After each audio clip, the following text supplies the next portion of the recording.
Thank you. 24th of May, Rabbi Levitt, Horeb. Okay, so We're in self-sanctification. yeah, well, I just wanted to inform everybody. I looked again for my Tosus in Ksubis, and it wasn't where I said it was, but it was in Ksubis, and it's just it's in Kuf Dalad. If you want to look it up, Tosus says over there. I'll just read it right now. Tosus, it's talking about Rabbeinu HaKodesh, Rabbi Yehuda Nasi, when he took leave of this world. Gemara has a whole story about the last day of Rabbeinu HaKodesh here in the Gemara in Ksubis, and it says that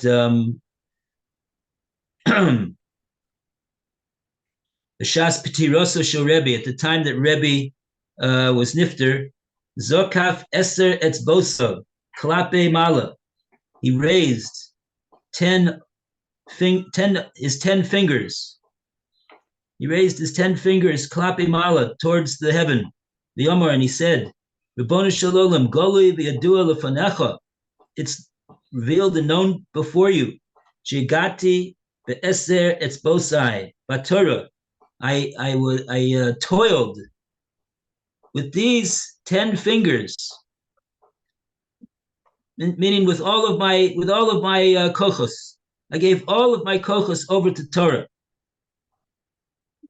and of course fulfilling the mitzvahs. That's part of Torah. V'loi nanesi afilu be'etzba ketana, and I didn't have hanoah even in this world, even from my etzba ketana, my smallest finger.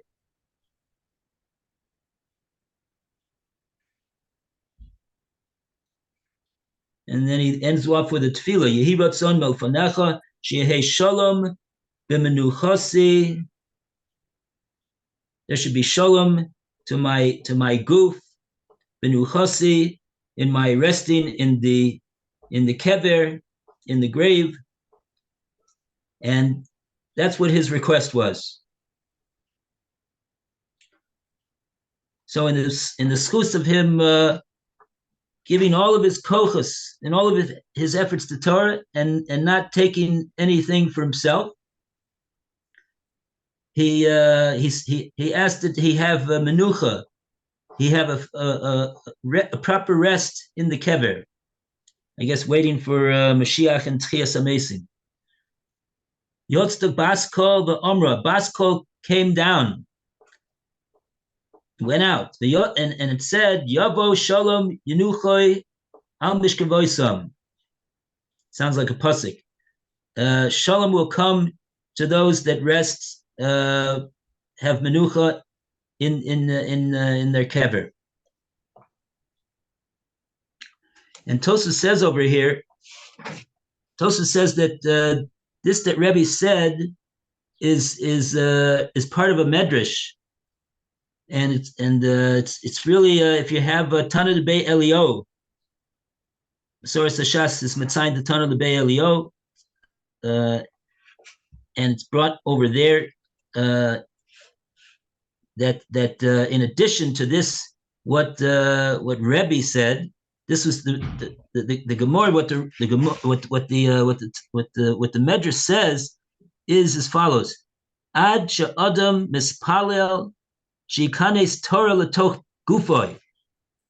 Before a person requests from Hashem that the Torah should enter into him, into his goof,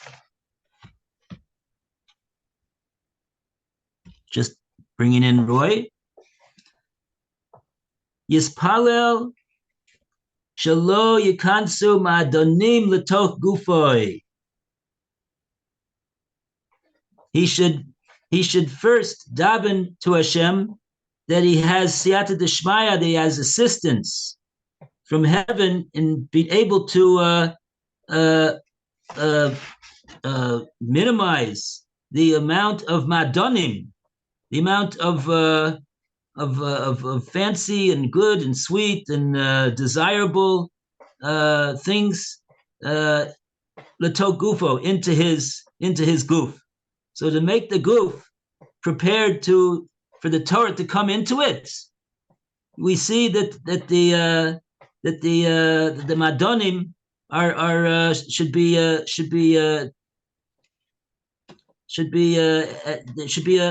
we should put some type of a limit on that, so that our Torah will be limitless. And then after having said this statement, then it brings the Maisa with Rebbe, like as a support. You see that this is what Rebbe did, and we know who Rabbeinu HaKodesh was. Rabbeinu HaKodesh, he saved the whole Torah for Klal Yisrael.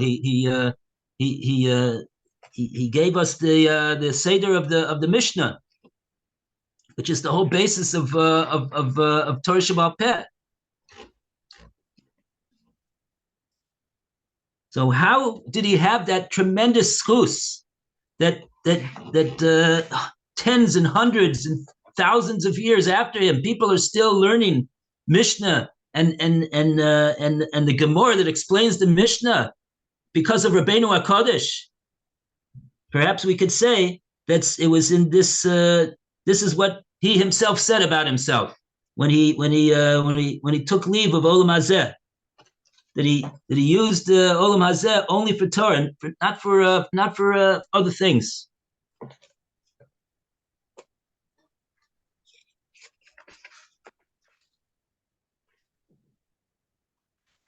Okay. Morning, Roy. Morning, Rabbi Levitt. Morning. So now I underline Tosos and I put a marker in my Gemara, so next time I'll be able to find it. Kuf Daled, 104. Okay.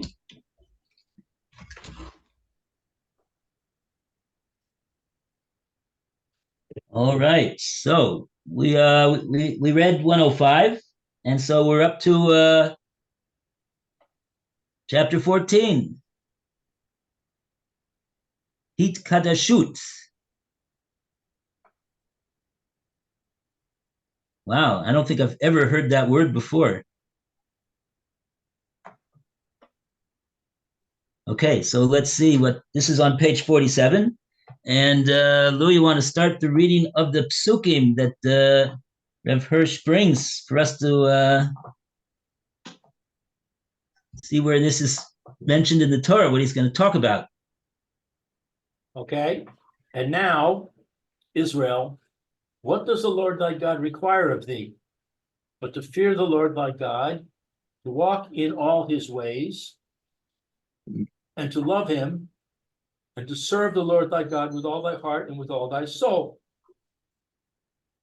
to keep for thy good the commandments of the Lord and his statutes, which I command thee this day. Behold, unto the Lord thy God belongeth the heaven, and the heaven of heavens, the earth with all that is therein. Only the Lord hath a delight in thy fathers to love them, and he chose their seed after them, even you above all peoples, as it is this day. Circumcise therefore the foreskin of your heart, and be no more stiff-necked. That's from Devarim. For I am the Lord your God. Strive therefore for holiness, and ye will be holy, for I am holy. And that's from what is Leviticus? Vayikra. It sounds like Parshas Kedoshim. Right. And then we have Kadoshim tiyu. another Vayikra. Sanctify yourself, therefore, and be ye holy, for I am the Lord your God.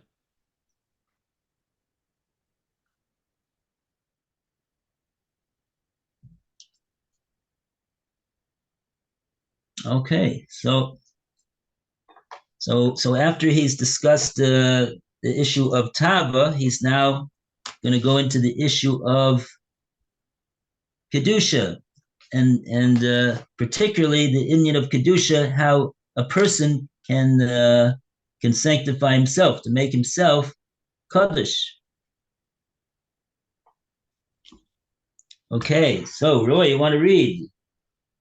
Okay. Don't Sons see and Alan. daughters of Israel, recognize your mission in what the Lord your God requires of you, and render yourselves fit to fulfill it properly. This fitness lies not only in the possession of material means, nor of knowledge, nor of skill, but first and foremost in purity of heart, in sincerity of disposition, and in holiness of endeavor. It lies above all in keeping your heart and disposition free from anything which can come between yourself and your mission, and filling them with what wholehearted devotion which your mission requires. See, my friends, it is not sufficient to take up life's task casually and to bring it to, at best, a mere desire to live a good life.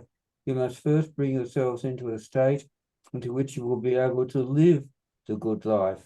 Otherwise, your wish will remain just a wish, and it will be the first of your wishes which will cease to be even a wish. Oy vey. Wow. It's not enough to say that a person wants to live the good life. And I guess what he means by the good life is a life of Torah and mitzvahs.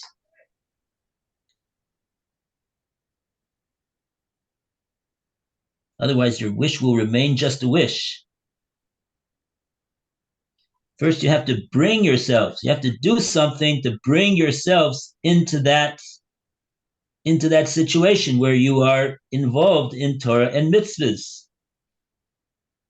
It's not enough to just wish, not enough to just desire to do that. You have to do something about your wish. And that's a very frightening thing. He says, because otherwise your wish will remain just a wish, because you're not bringing it into action. And then if you're not going to bring it into action, the wish is going to disappear. The wish itself is going to disappear. It will be the first of your wishes which will cease to be even a wish.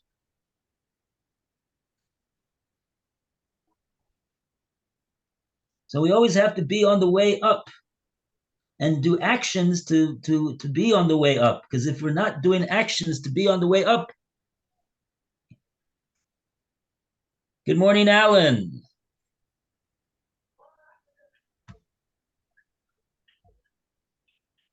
Oy.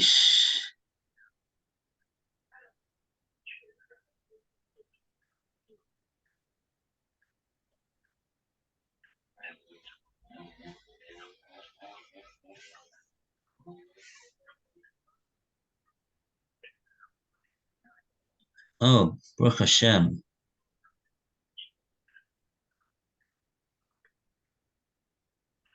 Nice. Oh boy.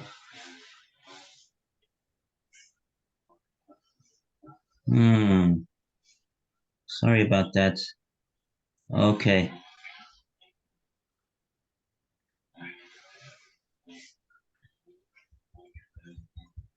Oh, Lag Bomer. Yeah.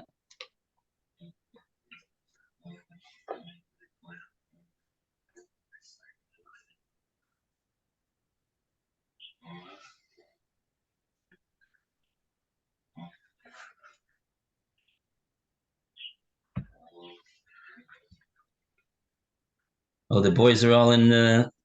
They have They have yeshiva or they have cheder. Really? Wow. Very good. Okay.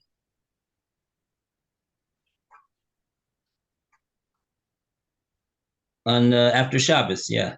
Yeah, Yom Rishon, I suppose, unless everybody's going to a barbecue, we'll see. Let's take a vote. See if anybody's going to show up. Okay. All the best. Feel better. Bye, Alan. Shabbos. He was he had a little bit of a fall. Boy, So he says he's okay. There's just a little, his elbow is sore, and so he's just that's where he is.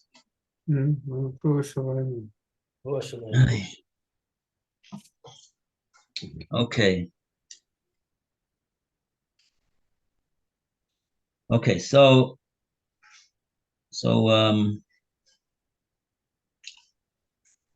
yeah.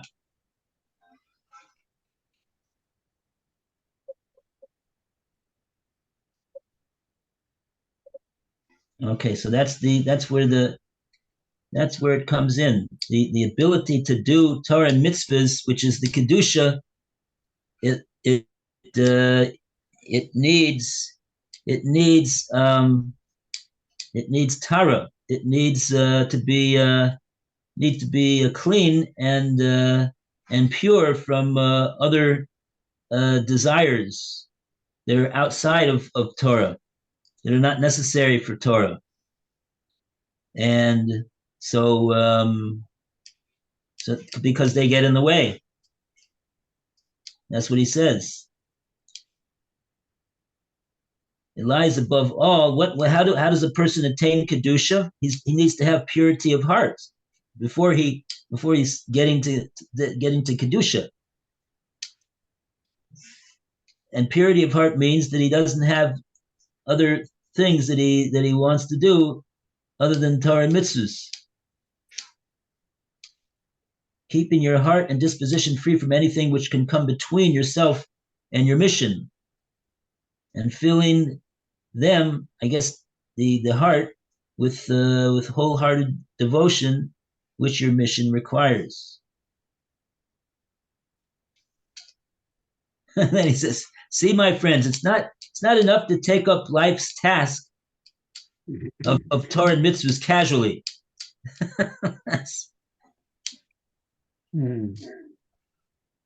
People like to have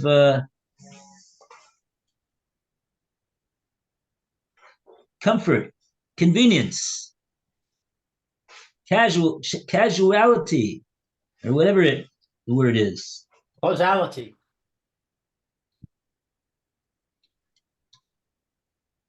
But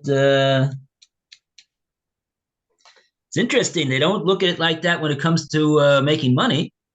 Everybody realizes that to do that, you got to put in some effort. You may not have to do physical, manual effort, but you got to think things through very good, very well. Takes a lot of. It's a task. No one's casual about that. That's what the Chafetz Chaim used to say. We should take lasok b'divrei Torah, to make it an asik, to make our involvement in Torah a business, just like you take your business seriously. Take your Torah and mitzvahs seriously, because that's your real life's task, not your business. Okay. 107. We go back to Lou. Okay, God's law itself teaches you what is the principal requirement. Circumcise the sensuality of your heart. Break the obstinate pride of your nature, and then seek to acquire holiness. You have already recognized that tava and gava, lust and pride, are the begetters of every sin and the enemies of a divine mission. And everyone carries them in himself, more or less, one consciously, another unconsciously. Subdue them and root them out to the last fiber. This is the work to which this text summons you. And then, when you have cleared the field, plant in it holiness, which dedicates your whole being to the service of God. Wow. Hmm. Oh, that's great. What does it mean when it says circumcise the sensuality of your heart? What's the sensuality of your heart? The tava, the desires of the heart for pleasure, physical pleasure and enjoyment.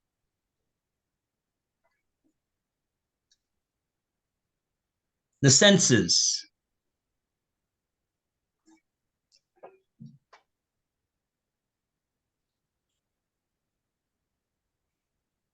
So that's, in other words, that corresponds to tava, sensuality of your heart. And then he says, break the obstinate pride of your nature. That's gava. So that's what he says, what it means to circumcise the foreskin of your heart. That's the pasuk that he quoted up there.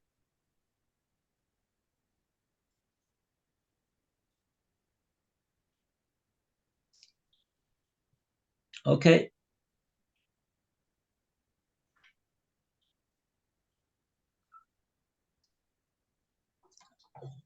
And this is what he says about, this is the work that a person, that the pasuk tells you that you got to do. When you've cleared the field, the person is like a field.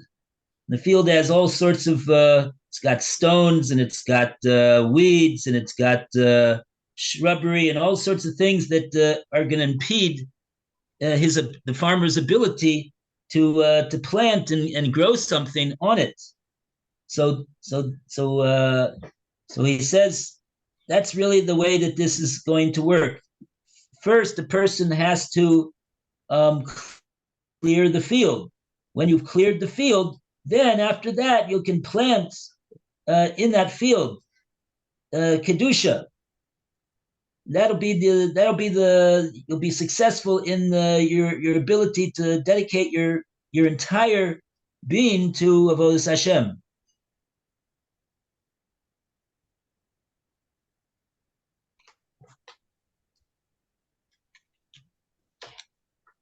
Okay. 108. Roy. Oh, Alan is in here. Here's Alan. Hey, Alan.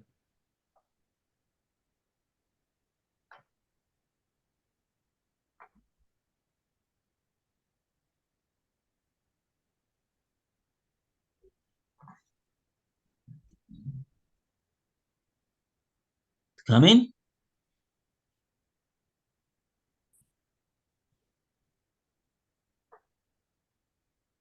Yay, good morning, Alan. Good morning. Feel all right. I recovered very quickly. And I guess the best thing to do is learn, right? Oh, to learn Torah. Right. Yeah. Why not? Yeah.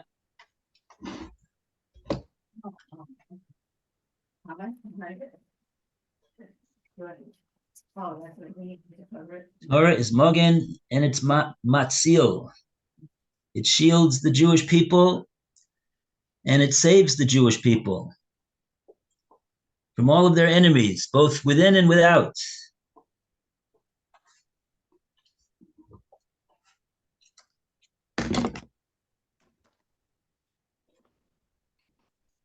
Okay, 108. So, Alan, you up to reading? Or you want to catch your breath for a second? All right. 108, 108, you said? Mm-hmm. 108 on page Okay. 48. Let me sit down. I just sat down to read something. I put my toss the filling away and got up and boom.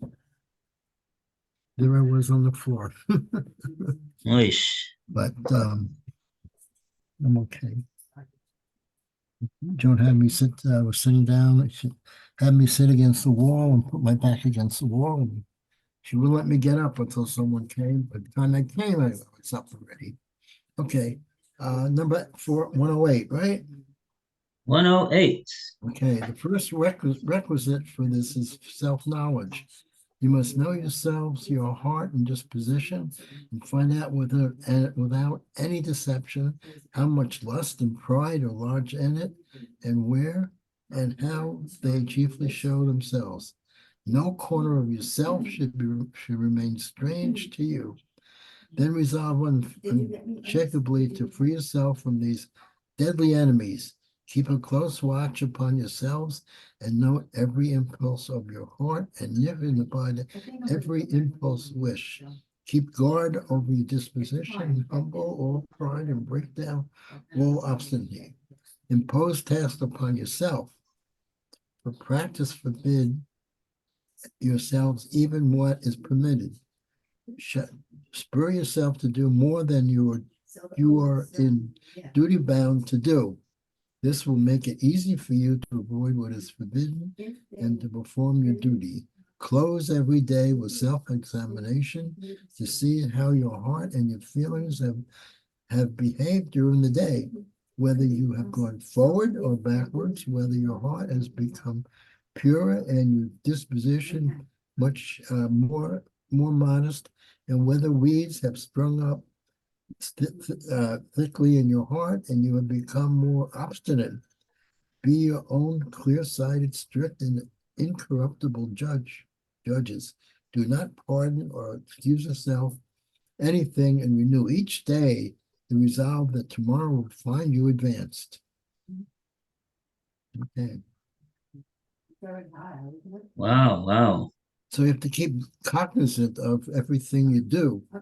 And you should set it right in the middle. It says, close every day with self-determination to see how your heart and your feelings have behaved during the day, whether you have gone forwards or backwards, whether your heart has become purer and your disposition more modest, or whether weeds have sprung up thickly in your heart have become more obstinate. Wow. Hmm. Yes. In one of the first few sentences, keep a close watch upon yourselves, note every impulse of your heart, and nip in the bud every impure wish.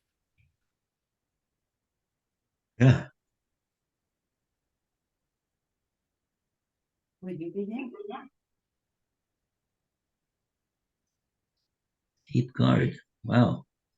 Over your disposition, humble pride, and break down all obstinacy. All right. Mhm. All right. Yeah. Thank you. It's obvious. You got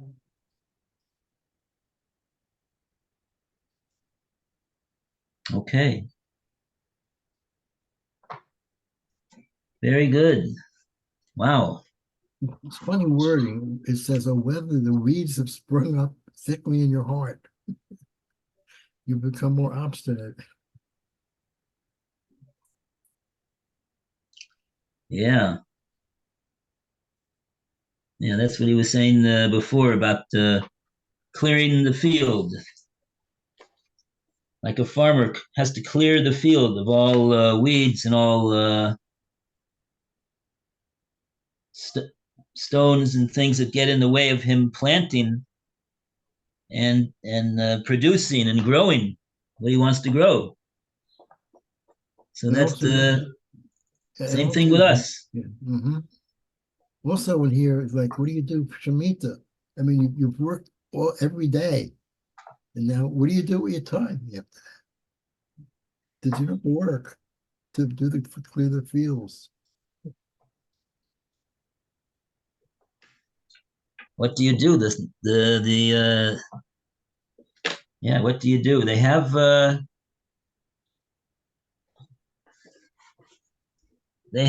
programs for farmers if they want to involve themselves in learning Torah. Mm. Some of them, maybe more than some of them, even involve themselves in it.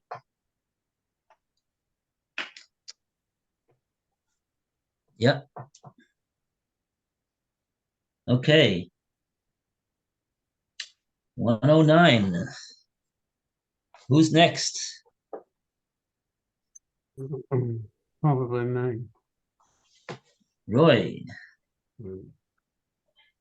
Let everyone see his own reflection in the Torah and learn from it what he should have been and how he should have acted with his with his capacities and his resources and powers in this and that environment and in this and that place and time. This holy pattern should ever float before his eyes, should be the goal of his wishes and endeavors. It should be the model with which the actual life he has lived during the day should ever be compared. Anything which in the light of that model it seems to be sensual and impure excrescence in his heart and should be repressed and extirpated. Anything which cannot be fitted into the shape of this model must be broken. What you have already attained must be counted by you as a pushing. What else?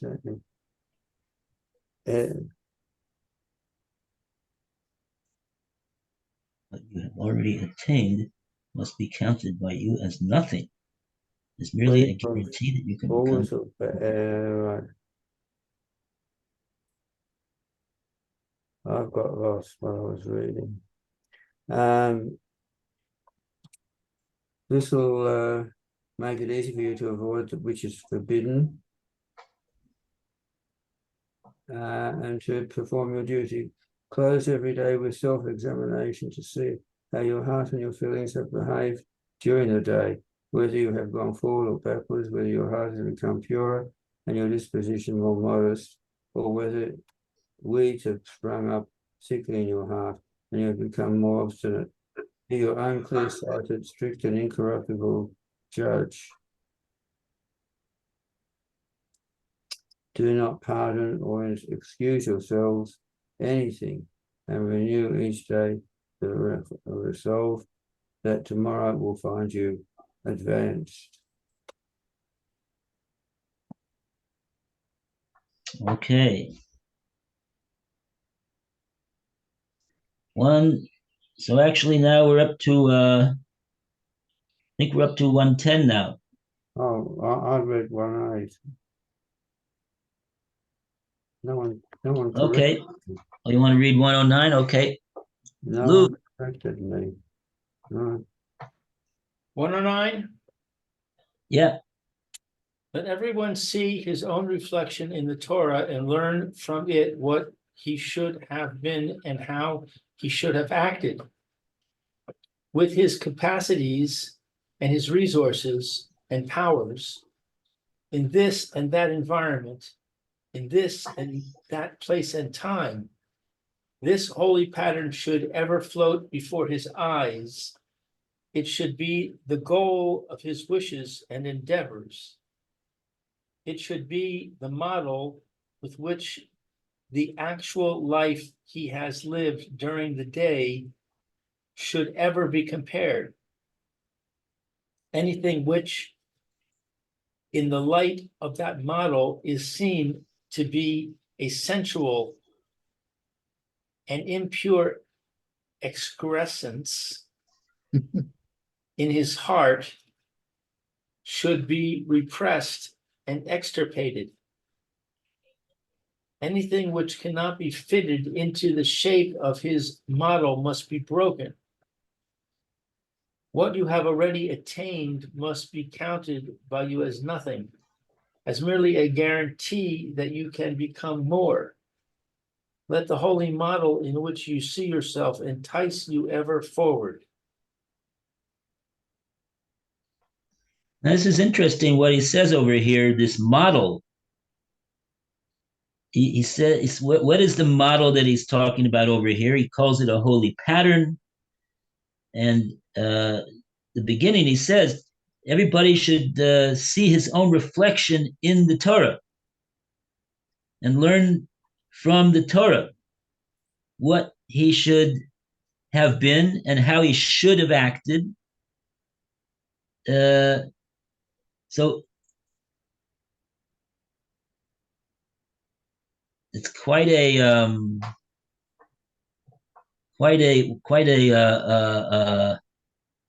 momentous task to distill all of that. You have to, in other words, from a person's learning the Torah and his reflection and thinking about what it says in the Torah, he has to have in his mind a picture, a model of what it is that he, as a person, that given his capacities, his abilities, his situation that he's in, and all of that, all of the personal situation that factors taken into consideration, and say say this is my model, what I'd like to act according to. And so like that, he's holding himself up to the standard of what he understands that the Torah demands from him, based upon who he is. And he doesn't say, go ask a rabbi. He says, let everyone see his own reflection in the Torah. This is something that every person has to do for himself.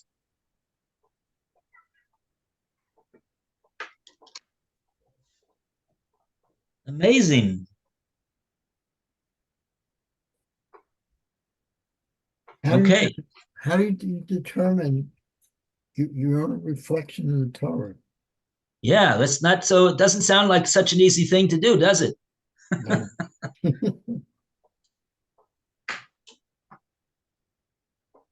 But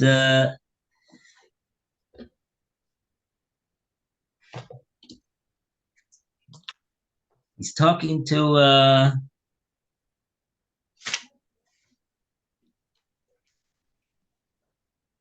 he's talking to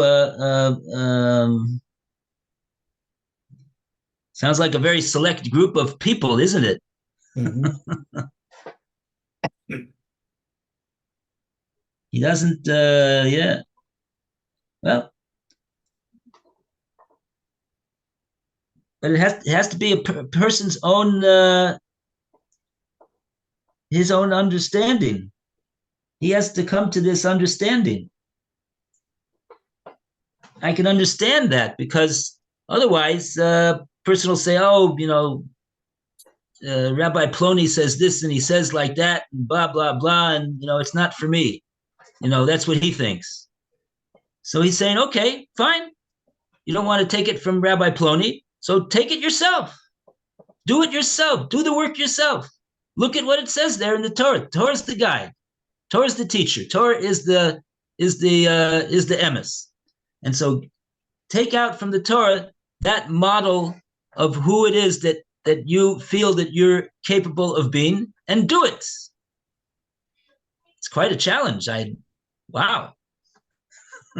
It's quite a challenge.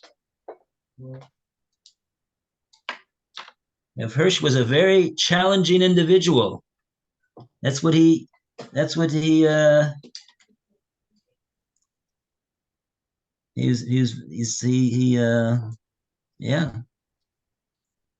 he created a revolution in his day.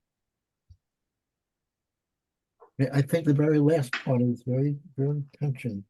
What you have learned or already attained must be counted by you as nothing, as merely a guarantee that you become more. Let the whole model in which you see yourself entice you ever forward. So never be happy with where you sit. You should keep going on. Yeah, a person should say, oh, see, I was successful in doing X. So that means that I can be successful in now doing Y. Let me go further. Let me go higher. More and more.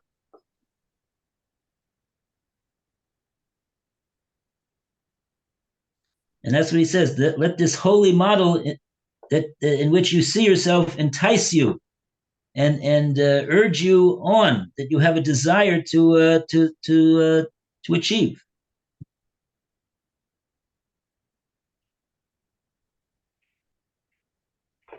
Yeah. Powerful, powerful words.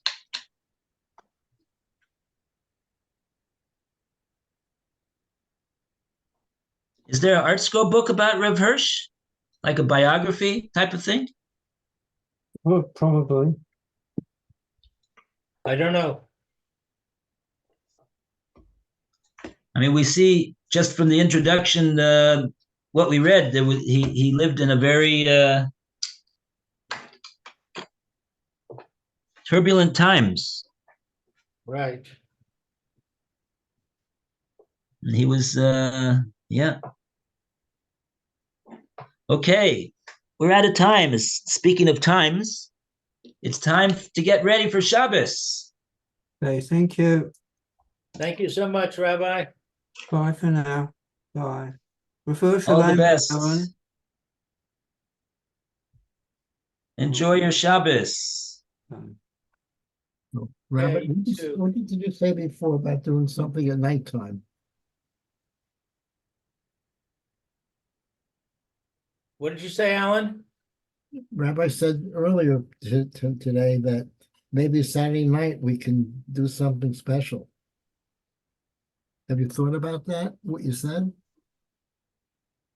I don't remember him saying that. Which Hmm. rabbi are you talking about? Earlier today when we started.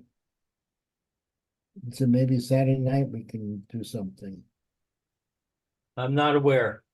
Okay.